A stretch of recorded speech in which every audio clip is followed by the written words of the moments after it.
صحیح بخاری شریف میں حدیث شریف موجود ہے اور 4 مقامات پر اس کا تذکرہ آیا ہے۔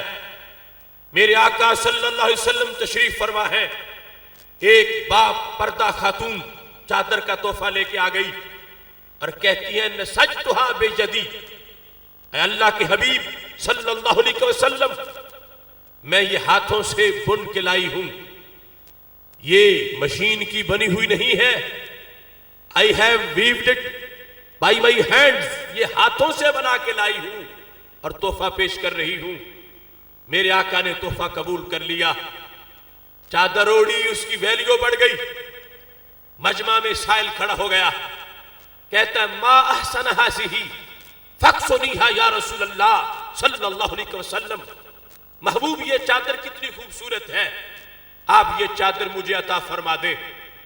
لب واہ ہیں، آنکھیں بند ہیں، پھیلی ہیں جھولیاں، کتنے مزے کی بھیک تیرے پاک در کی ہے، اور میرے کریم سے اگر قطرہ کسی نے مانگا دریا بہا دیے ہیں، دربے بہا دیے ہیں۔ فوراً چادر اتاری ہے، منگتے کو دے دی ہے، گھر تشریف لے گئے۔ سائل پہ صحابہ نے تنقید کی، تم نے چادر کیوں مانگی؟ تمہیں پتہ بھی ہے یہاں سے منگتا خالی نہیں جاتا، اور تمہیں یہ بھی خبر ہے کہ ہمارے آقا علیہ السلام کو چادر کی ویسے ضرورت تھی، اس لیے تحفہ قبول کیا، تو تمہیں مانگنے نہیں چاہیے تھا، ورنہ سرکار تو منگتے کو خالی نہیں لوٹاتے۔ اب اس شخص نے جواب کیا دیا؟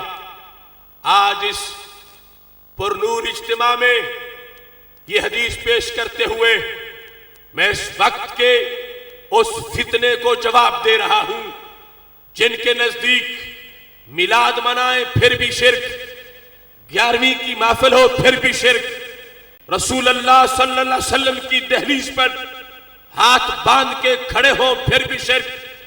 میں اس فتنے کو خطاب کرتے ہوئے بخاری شریف سے صحابی کا عقیدہ اور صحابہ کا ساؤنڈ کریڈ پیش کر رہا ہوں۔ جس وقت پوچھا گیا کہ تم نے چادر کیوں مانگی، صحابی جواب دیتے ہیں، کہتے ہیں رجوت برکتہا حین لبسہا النبی صلی اللہ علیہ وسلم لعلی اکفن فیہا۔ جواب کا خلاصہ یہ ہے میرے بھائیوں، میں نے چادر گرمی سے بچنے کے لیے نہیں مانگی، نارے جہنم سے بچنے کے لیے مانگی ہے۔ رجوت برکتہا، میں نے چادر برکت کے لیے مانگی ہے۔ برکت کہاں سے آئی؟ کہتے ہینا لبسہا النبی صلی اللہ علیہ وسلم، چونکہ سرکار کے بدن سے لگی ہے تو اس میں برکت آ گئی ہے۔ یہ فائدہ کہاں دے گی؟ مشکل کشا کہاں بنے گی؟ حاجت روا کس دیش میں ہوگی؟ صحابی کہتے ہیں لعلی اکفن فیہا، جب میرا وصال ہوگا اٹ ول بی مائی شروط، یہ میرا کفن بنے گی، جب یہ کفن پہن کر لحد میں اتروں گا قیامت تک میری قبر نور نگر بن جائے گی۔ میں بخاری پڑھ رہا ہوں، میں ملنگوں کی بات نہیں کر رہا، میں بدعتیوں کی بات نہیں کر رہا، میں توہم پرستوں کی بات نہیں کر رہا، میں صفہ کے فارغ التحصیل صحابہ کی ایمان کی حلاوت کو بیان کر رہا ہوں، جن کے ایمان کو ہمارے لیے ماڈل قرار دیا گیا ہے۔ وہ میرے آقا علیہ السلام کے بدن سے لگنے والی بے جان چادر کو بھی مشکل کشا سمجھتے ہیں، حاجت روا سمجھتے ہیں۔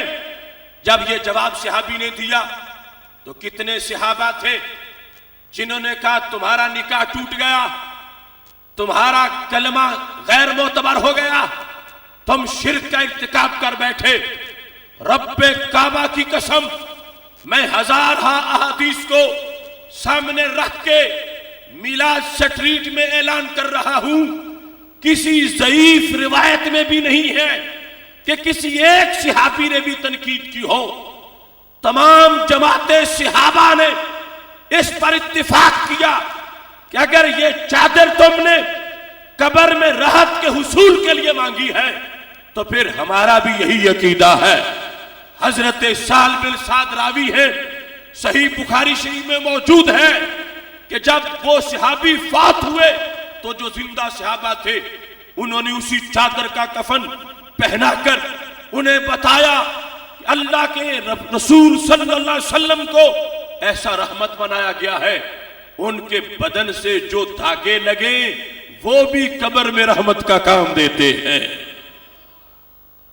یہ چادر مانگنے والے عام صحابی نہیں تھے، عام صحابی بھی آسمان ہدایت کے ستارے ہیں، مگر جن کی میں بات کر رہا ہوں یہ عشرہ مبشرہ میں سے حضرت عبد الرحمن بن عوف رضی اللہ تعالی عنہ ہے، جنہوں نے چادر مشکل کشائی کے لیے مانگی ہے اور سارے صحابہ نے اعتراف کیا ہے اور پھر اسی کا کفن پہنایا ہے۔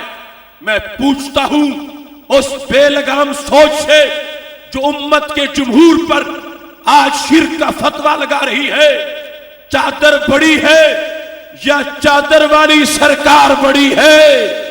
جب ان دھاگوں پر اعتماد کر لیا حضرت عبد الرحمن بن عوف رضی اللہ تعالی عنہ نے اور صفہ پر بیٹھ کر توحید پڑھنے والوں نے اس کا اعتراف کیا، رب کعبہ کی قسم صحابہ یہ واضح کر رہے تھے جو در بدر بھٹکتے ہیں دوا کے لیے انہیں کہو مدینے چلیں شفا کے لیے، خدا نے دنیا میں بھیجا ہے اس لیے ہم کو کہ زیست وقف ہو نام مصطفیٰ کے لیے۔